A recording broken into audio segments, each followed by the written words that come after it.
quando nós lemos João capítulo 19, e a Bíblia diz: tomando o corpo de Jesus, os dois o envolveram em faixas de linho, com as especiarias de acordo com os costumes judaicos de sepultamento. No lugar onde Jesus foi crucificado, havia um jardim. E no jardim um sepulcro novo, onde ninguém jamais fora colocado.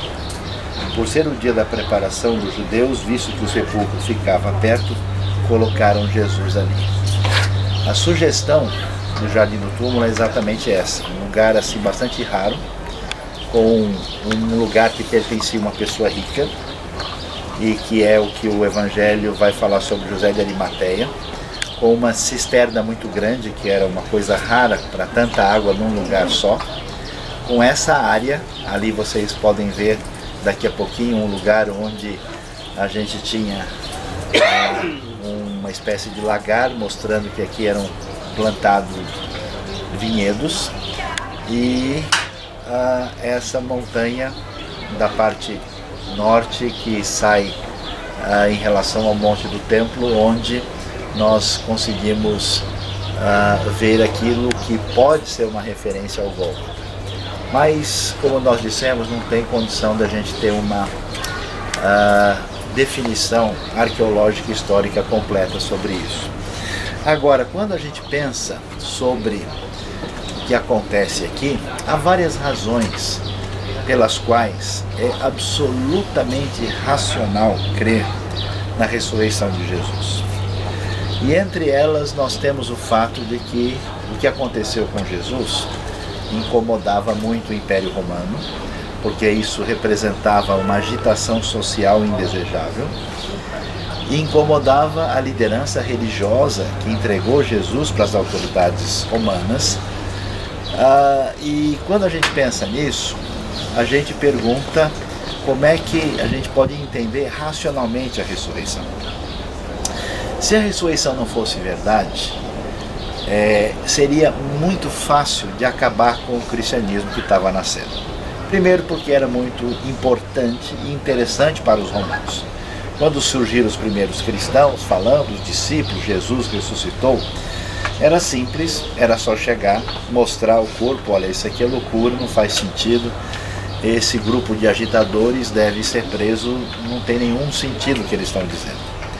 Do ponto de vista da liderança religiosa, também era a coisa mais simples do mundo. Jerusalém é uma cidade razoavelmente grande para Israel, mas é uma cidade limitada.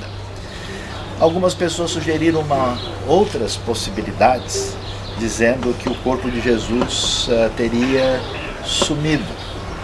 E se ele sumiu, quem é que se apoderou dele? Os romanos jamais, porque se eles tivessem se apoderado, eles colocariam isso publicamente. A liderança religiosa judaica também teria a maior facilidade de acabar com o movimento de Jesus, mostrando: olha, aqui está o corpo. Então só resta uma alternativa de quem poderia ter roubado o corpo se Jesus não ressuscitou. Teriam sido os discípulos. E isso faz até um sentido. Os discípulos pegaram o corpo, esconderam em algum lugar e disseram, e o sentido começa a desaparecer quando esses primeiros discípulos começam a ser perseguidos.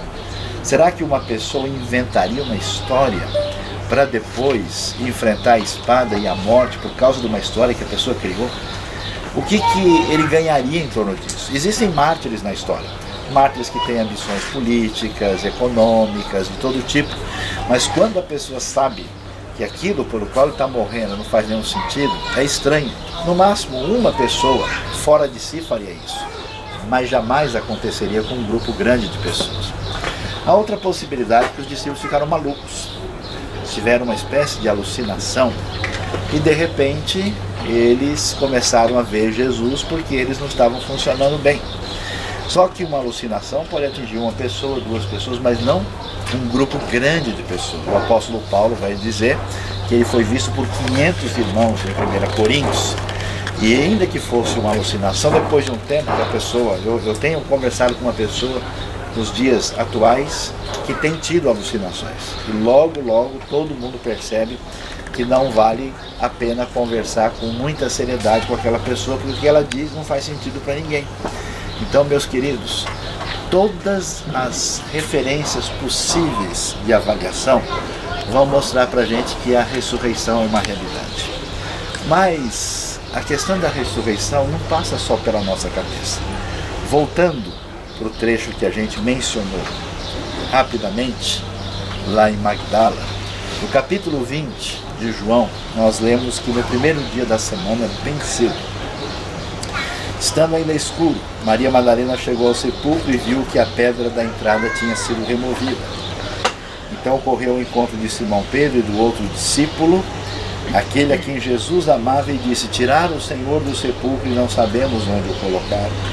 Pedro e o outro discípulo saíram e foram para o sepulcro, os dois corriam, mas o outro discípulo foi mais rápido que Pedro e chegou primeiro ao sepulcro.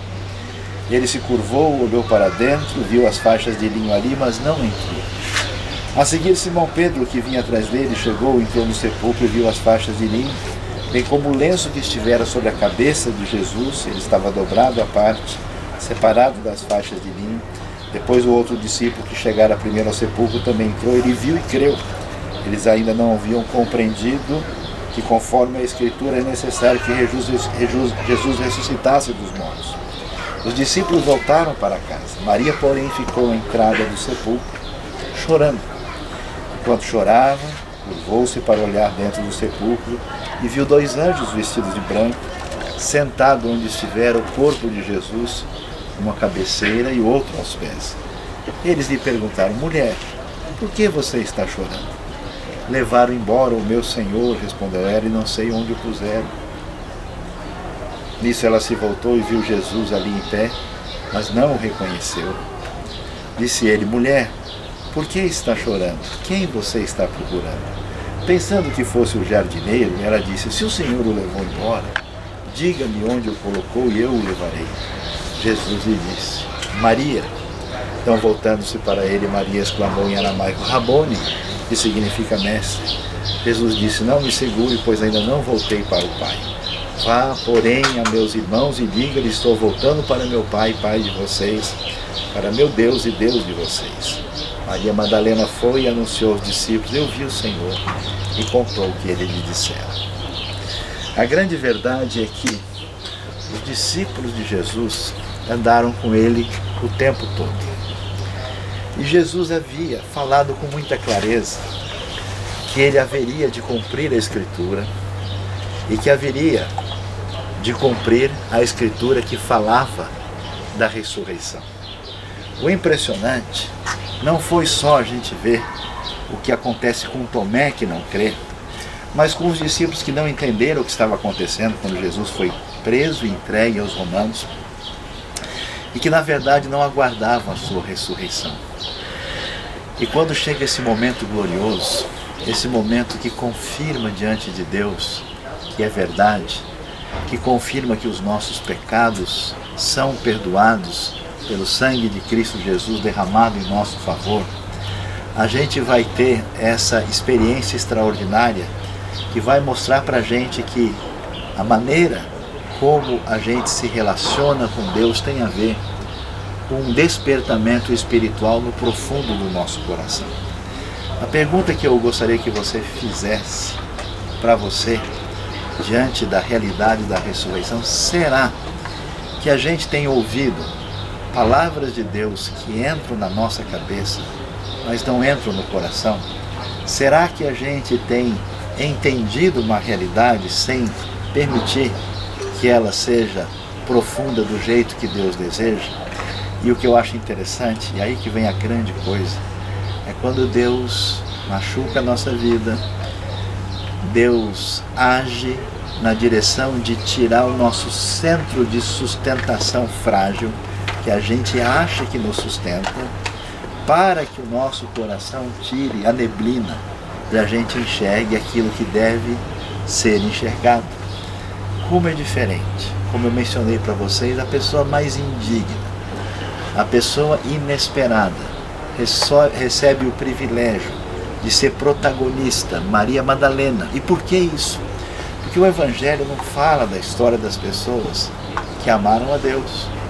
Ele não conta a história das pessoas que foram fiéis a Deus, nem de pessoas obedientes, nem de pessoas santas.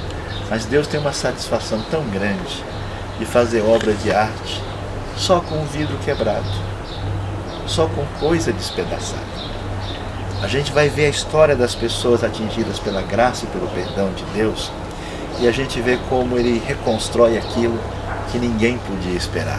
Exatamente essa mulher desprezível, essa mulher que não é grande coisa, de quem saíram demônios, ela vai ser protagonista. Por isso, a atitude de Maria Madalena nunca vai ser uma simples e limitada atitude científica. Ah, que saudade do meu Senhor! Ah, que saudade das palavras que Ele dizia. Se o Senhor levou, me conta, onde é que Ele está? Eu gostaria que Deus iluminasse o seu coração, abençoasse a sua vida, para você entender que ser cristão não é ser parte de uma comunidade religiosa apenas. Ser cristão não é seguir uma tradição A ou B. Ser cristão não é acreditar simplesmente em ideias mais ou menos acertadas. Ser cristão é ter a santa invasão divina no coração, através de um encontro pessoal com Cristo, que perdoa os nossos pecados, abençoa a nossa vida e redireciona a nossa vida, para que a gente viva essa vida não só como quem crê em Jesus, mas como quem segue Jesus e faz da nossa vida um canal de bênção para as outras pessoas. Por isso, você que talvez até já recebeu Jesus na sua vida, se você nunca recebeu pessoalmente, você deve fazer isso independente de qualquer tradição religiosa. Eu conheci um sujeito que estava no 4º ano de teologia do seminário, estudou de tudo.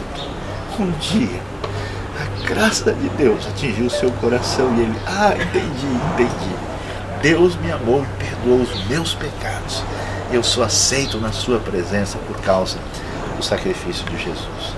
E se você está vivendo um cristianismo meia boca, um cristianismo calculado, um cristianismo que entende coisas, que a graça de Deus quebre as barreiras do seu coração, invada a sua vida e faça de você uma pessoa para lá de abençoada, tocada pelo Senhor. Eu queria encerrar esse momento de uma maneira muito especial. Há uma pessoa entre a gente que perdeu essa viagem, que essa viagem já não iria mais acontecer. Pela providência, pela graça de Deus, ela fez de tudo de um lado para o outro, e só pela graça de Deus ela chegou com a gente. Fátima, ela vai encerrar esse momento, Fátima, orando a Deus, agradecendo pela ressurreição, agradecendo pelo perdão e agradecendo por tudo aquilo que o Senhor fez por nós.